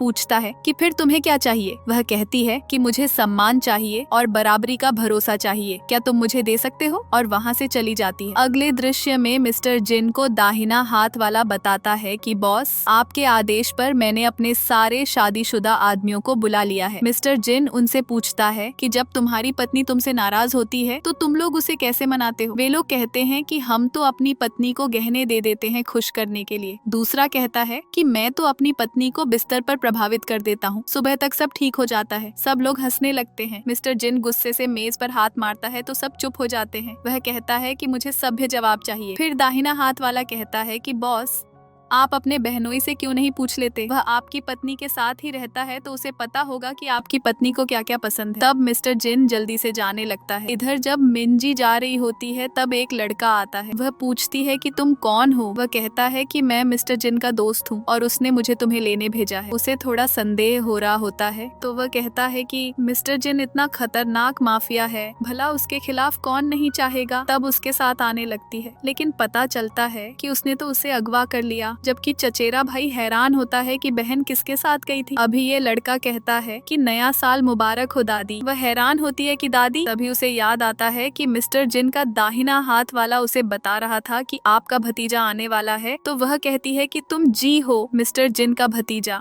वह कहता है कि हाँ छोटी दादी, मैं आपको नया साल की शुभकामनाएं देने आया हूँ। मिस्टर जिन को देखकर चचेरा भाई कहता है कि यह मत सोचना कि तुमने मेरे पिता की जान बचाई है तो मैं तुम्हें अपना जीजा मान लूंगा। मिस्टर जिन पूछता है कि तुम्हारी बहन कहाँ है? वह कहता है कि अभी तो तुम्हारे आदमियों ने पकड़ कर ले गए हैं। मिस्टर जिन हैरान होता है कि मेरे आदमियों ने, और जल्दी से दाहिने हाथ वाले को उसे ढूंढने को कह देता है। इधर भतीजा जी ने उसे बांध कर रखा होता है और कहता है कि चाचा ने पिछले 20 सालों से कभी किसी मिंजी को छुआ नहीं और अचानक तुमसे शादी कर ली। लगता है मेरी चाची दुनिया की सबसे सुंदर मिंजी है कि चाचा तुम्हारे लिए दीवाने हो गए। वह कहती है कि मुझे छुओ मत। वह कहता है कि मेरी चाची तो बहुत गुस्सैल है। मिस्टर जिन की वजह से मैं बर्बाद हुआ हूँ, अब देखना मैं उसे कैसे तड़पाऊंगा, और बंदूक उठाकर उस पर तान देता है। वह डरने लगती है तो वह कहता है कि अब मैं तुम पर निशाना लगाऊंगा। फिर वह उसके सिर पर सेब रख देता है और कहता है कि चाची मैं गोली चलाऊंगा, हिलना मत, कहीं निशाना चूक न जाए। इससे पहले कि वह गोली चलाए तभी वहाँ मिस्टर जिन अपने आदमियों को लेकर पहुँच जाता है। तब वह मिंजी के ऊपर ही बंदूक रख लेता है। मिस्टर जिन कहता है कि अपनी बंदूक नीचे करो, लेकिन जी कहता है कि तुम अपनी बंदूक नीचे करो चाचा। मिस्टर जिन अपनी बंदूक नीचे रखकर कहता है कि मेरी पत्नी को हाथ मत लगाना। जी कहता है कि चाचा मुझे पहली बार तुम्हारी कमजोरी पता चली, वरना मुझे लगता था कि तुम इतने मजबूत और ताकतवर हो कि तुम्हारी कभी कोई कमजोरी हो ही नहीं सकती, लेकिन चाचा तुम भी एक सुंदर मिंजी के जाल से बच नहीं पाए। मिस्टर जिन कहता है कि सावधान, अगर उसे खरोंच भी आई तो मैं तुझे जीवित नहीं छोड़ूंगा, तेरी खाल उधेड़ दूंगा। तब जी कहता है कि ठीक है, मेरे साथ शर्त लगाओ। वह मना कर रही होती है लेकिन मिस्टर जिन हामी भर देता है। वह कहती है कि यह शहर इसे नहीं मिलना चाहिए क्योंकि यह बहुत बुरा है, लाशों का ढेर लगा देगा। मिस्टर जिन कहता है कि डरो मत, मैं हूं ना। और फिर मिस्टर जिन के इशारे पर उसके सारे आदमी बाहर चले जाते हैं, यहाँ तक कि दाहिना हाथ वाला भी। अब मिस्टर जिन खाली हाथ होता है बिना किसी हथियार के। मिस्टर जिन कहता है कि अगर मैं तुझे हरा दिया तो तुझे मेरी पत्नी को छोड़ना पड़ेगा। वह उसे रस्सियों से खोल देता है तो वह दौड़कर जाकर उसे गले लगा लेती है। तब वह कहता है कि डरो मत, तुम ठीक तो हो ना, मैं यहाँ हूँ। जी कहता है कि इस पूरी बंदूक में सिर्फ एक ही गोली है, तो हम दोनों बारी बारी से एक दूसरे पर गोली चलाएंगे, तो आज पता चल ही जाएगा कि तुम मरते हो या मैं बचता हूँ। मिंजी कहती है कि इसके साथ यह शर्त मत लगाओ, चलो यहाँ से। वह कहता है कि चिंता मत करो, मैं ठीक हूँ। जी सबसे पहले खुद पर गोली चलाता है लेकिन पहली बार में गोली नहीं निकलती। फिर वह मिस्टर जिन को बंदूक पकड़ा देता है। मिस्टर जिन खुद पर गोली चलाता है तब भी गोली नहीं निकलती, फिर उसे पकड़ा देता है। जी चलाता है तब भी गोली नहीं निकलती। वह हंसने लगता है कि चाचा अब तो तुम बचोगे नहीं। मिस्टर जिन जैसी पकड़ने वाला होता है वह कहती है कि मत करो ऐसा, लेकिन वह उसे चुप कराकर बंदूक ले लेता है और गोली चलाता है तो गोली नहीं निकलती। अब तो सच में जी की घबराहट बढ़ने लगती है क्योंकि गोली होने की संभावना बहुत ज्यादा थी। वह बहुत डर रहा होता है, हिम्मत करके गोली चलाता है, गोली निकलती तो वह हंसने लग जाता है। मिस्टर जिन अब इस बार तुम नहीं बचोगे। मिस्टर जिन कहता है कि अभी तय नहीं हुआ कि कौन जीता कौन हारा, जैसे वह बंदूक पकड़ाता है। मिस्टर जिन पकड़ने लगता है लेकिन वह रोकती है कि ऐसा मत करो, मैं तुम्हें कुछ होते नहीं देख सकती। मिस्टर जिन कहता है कि तुम अपनी आंखें बंद कर लो, लेकिन वह मना कर रही होती है। मिस्टर जिन खुद पर गोली चलाता है लेकिन उसमें गोली नहीं निकलती तो वह हैरान होता है। जी कहता है कि बंदूक में गोली नहीं थी, मैंने खुद डाली है इसमें। चाचा तुम मेरे साथ खेल कैसे खेल सकते हो? तब मिस्टर जिन बंदूक से गोली निकालकर नीचे फेंक देता है कि गोली पहली गोली में ही अटक गई थी, यानी तेरी बारी पर, और उसे बंदूक पकड़ा देता है। तब मिंजी कहती है कि अब हम जीत गए हैं, तो वह लोगों को जाने देता है। जैसे वह उसे लेकर जाने लगा है तो सामने आ जाता है। चाचा तुम्हें सच में लगता है कि मैं तुम्हें जाने दूंगा? और उसके आदमी आकर उन्हें चारों तरफ से घेर लेते हैं। मिस्टर जिन अपना ब्लेड निकालकर उन सब से लड़ने लग जाता है और एक एक करके सबको बुरी तरह हराता है कि मिंजी भी हैरान हो जाती है। जैसे कोई मिंजी पर डंडा मारने वाला होता है, वह उसे पकड़कर गले लगा लेता है और फिर उसी आदमी को डंडे से पीट देता है। फिर मिंजी को पकड़कर उठाते हुए पूछता है कि तुम ठीक तो हो ना? उसे घर लेकर जाने लगता है, लेकिन तभी जी गोली चला देता है जिससे मिस्टर जिन के हाथ पर चोट लग जाती है, लेकिन वह फिर भी जाकर जी के हाथ से बंदूक पकड़ लेता है और उससे लड़ने लग जाता है। जी उसके घाव का फायदा उठाकर उसके जख्म पर मारने लग जाता है। मिंजी से बर्दाश्त नहीं होता कि वह मिस्टर जिन को चोट पहुंचा रहा है, इसलिए वह बंदूक उठाकर जी पर गोली चला देती है, जिससे जी का वहीं अंत हो जाता है। फिर वह दौड़कर जाकर मिस्टर जिन को गले लगा लेती है और उसके दिल में दर्द होने लगता है। उसके आदमी भी आ जाते हैं। तब मिस्टर जिन उसे जल्दी गोद में उठाकर भागता है। अगले दृश्य में जब उसकी आंखें खुलती हैं, तो वह ठीक हो गई होती है और सामने मिस्टर जिन उसके सारे आदमियों ने तेमिन को पकड़ रखा होता है। मिस्टर जिन बताता है कि इसी ने तुम्हारा पता दिया था, और एक बात और, तुम खुद बताओगे या मैं बताऊं? तब तेमिन कहता है कि मैंने तुम्हें उस समय नहीं बचाया था, तुम्हें तो पहले से ही होश आने लग गया था, मैं तो बस वहाँ पहुँच गया था। अगर मुझे पहले पता होता तो मैं तुम्हें पहले ही मार देता। दाहिना हाथ वाला उसे लात मारकर गिरा देता है और बॉडीगार्ड उसे लेकर चले जाते हैं। मिस्टर जिन कहता है कि तुम उदास मत हो। वह कहती है कि दरअसल मुझे पहले से पता था कि उसने मुझे नहीं बचाया था, तुमने बचाया था। मिस्टर जिन हैरान होता है कि मैंने बचाया था। तभी दाहिना हाथ वाला बताता है कि बॉस, 3 साल पहले आपकी याददाश्त चली गई थी क्योंकि आपके सिर में गोली लगी थी। मिस्टर जिन कहता है कि इसका मतलब हम पहले से एक दूसरे को जानते हैं। मिंजी उसे आई लव यू कहकर चूम लेती है, लेकिन दाहिने हाथ वाले को पता था कि आगे क्या होने वाला है, इसलिए वह पहले ही वहाँ से भाग जाता है क्योंकि वह बेचारा फिर से सजा के चक्कर नहीं लगाना चाहता। उसके जाने के बाद मिस्टर जिन उसे पकड़कर चूमने लग जाता है और वे दोनों चुंबन करने लगते हैं तो वह कहती है कि रुको, हम अस्पताल में हैं। मिस्टर जिन कहता है कि कोई बात नहीं, मैं इसे खरीद लूंगा, और दोनों वहीं चुंबन करने लग जाते हैं। और इसी के साथ इस कहानी का अंत हो जाता है। अगर आपको ये कहानी पसंद आई हो तो पसंद करें, साझा करें और टिप्पणी करें। तो बस थोड़ा इंतजार कीजिए, फिर मिलेंगे नई कहानी में।